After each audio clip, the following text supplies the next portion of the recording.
कई लोग शासन को एकमात्र एडमिनिस्ट्रेटिव प्रक्रिया समझते हैं। उनके लिए मेरे पास आज एक एग्जाम्पल है।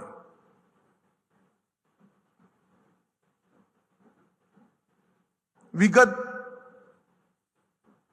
3 दशक के अंदर 2 उदाहरण हैं। एक, भारतीय जनता पार्टी की चुनी हुई सरकार के, एनडीए के चुनी हुई सरकार के प्रधानमंत्री थे अटल बिहारी वाजपेयी जी, और दूसरा यूपीए की चुनी हुई सरकार के प्रधानमंत्री थे डॉक्टर मनमोहन सिंह।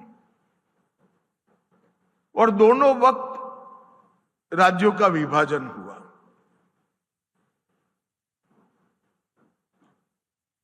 अटल जी के समय पर 3 राज्यों का विभाजन होकर 3 नए राज्य बने, झारखंड, उत्तराखंड और छत्तीसगढ़।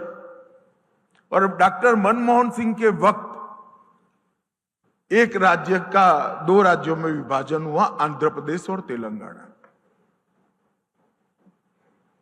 यहां पर विभाजन की प्रक्रिया विधानसभा और लोकसभा दोनों जगह बहुत सुचारू रूप से पूरी हो गई। बिहार में हमारी सरकार नहीं थी, फिर भी पूरी हुई। और दोनों बने नए राज्यों के बीच में कहीं पर भी कोई मनमुटाव, बिखराव, खींचतानी, इस प्रकार का दृश्य खड़ा नहीं हुआ।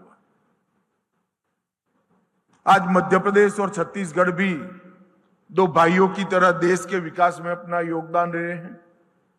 बिहार और झारखंड भी देश के विकास में अपना योगदान रहे हैं। और उत्तर प्रदेश और उत्तराखंड भी एक दूसरे के पूरक बने हुए नजर आते हैं। और दूसरा उदाहरण है आंध्र प्रदेश और तेलंगाना का विभाजन।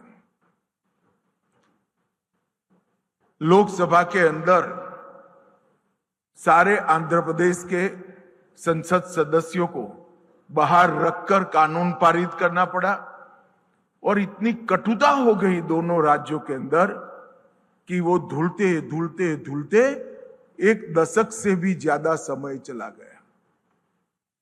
मेरा ही मंत्रालय वो एक्ट का एक प्रकार से देखभाल का काम करता है। आज भी कई सारे डिस्प्यूट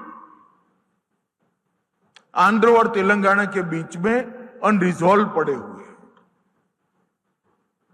जो कहते हैं कि राज्य चलाना सिर्फ एडमिनिस्ट्रेटिव प्रक्रिया है, आइडियोलॉजी की प्रक्रिया नहीं है, आइडियोलॉजी का कोई महत्व नहीं है, उनको मैं उदाहरण देता हूं, उनको कहना चाहता हूं, अगर भारतीय जनता पार्टी और हमारे विचार परिवार से निकले हुए कोई व्यक्ति एक काम करते हैं तो इतना अच्छा होता है, और जो एडमिनिस्ट्रेटिव तरीके से काम करते हैं तो आंध्र और तेलंगाना जैसी कटुता हो जाती है।